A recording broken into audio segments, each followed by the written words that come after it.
रुबीना ने की big boss से बगावत, क्या हो जाएंगी घर से बाहर, क्या है पूरी बात, चलिए आपको बताती हूँ इस वीडियो में। हेलो दोस्तों, मैं हूँ ज्योति पाठक और आप देख रहे हैं फिल्म विंडो। और अगर आपने हमारे चैनल को अब तक सब्सक्राइब नहीं किया है तो जल्दी से सब्सक्राइब कर लीजिए। बिग बॉस 14 के घर की अगर मैं बात करूँ तो रुबीना दिलायक जो कि है सैवेज क्वीन कहा जाता है, उनको फियरलेस रुबीना दिलायक कहा जाता है, क्योंकि जिस निडर तरीके से वो अपना पॉइंट रखती हैं, चाहे कोई भी हो, कंटेस्टेंट्स हो, सीनियर्स हो या फिर खुद बिग बॉस हो, अगर उन्हें जो गलत लगता है तो गलत लगता है और वो क्लियरली अपने पॉइंट्स रखती हैं।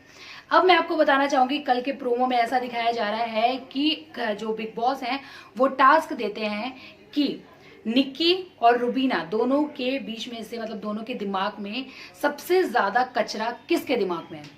तो उस पर भड़क जाती है रुबीना दिलायक, कहती हैं कि मैं ये टास्क का पार्ट नहीं बनने वाली हूँ। ये बहुत आपत्तिजनक बातें हैं और नेशनल टेलीविजन पे आप कैसे कह सकते हैं, जब जो घर मतलब बिग बॉस का जो बड़ा हेड है वो अगर कह रहे हैं कि किसके दिमाग में सबसे ज़्यादा कचरा है, ये टास्क ही गलत है, तो वो पूरी तरीके से अगेंस्ट हो जाती है इस टास्क के और बोलती है कि इससे अच्छा है कि मैं शो से ही निकल जाऊँ। तो ये सारी बातें चलती है। फिर सलमान खान आते हैं।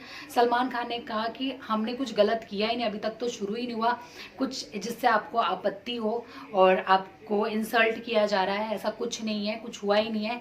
तो रुबीना कहती कि नहीं, ये इंसल्ट है पूरी तरीके से। तो इस पे बहुत ज़्यादा बहस दोनों के बीच में होता है और अब देखते हैं क्या मोड़ लेता है ये जो बगावत की है रुबीना दिलायक ने, क्योंकि उन्हें लगता है कि ये बहुत ही गलत है कि नेशनल टेलीविजन पे ये बताना कि किसके दिमाग में सबसे ज़्यादा कचरा है। तो इस पे भड़क उठी है रुबीना दिलायक। तो मैं आप लोगों से जानना चाहूंगी, मुझे बताइए कि जो भड़की है रुबीना दिलायक इस बात पर सही है या गलत। आपको कैसी लगती है रुबीना दिलायक, उनका जो पॉइंट ऑफ व्यू है वो आपको कैसा लगता है, मुझे बता दीजिए कमेंट सेक्शन में। और देखते रहिए फिल्म विंडो इसी तरीके की अपडेट्स के लिए।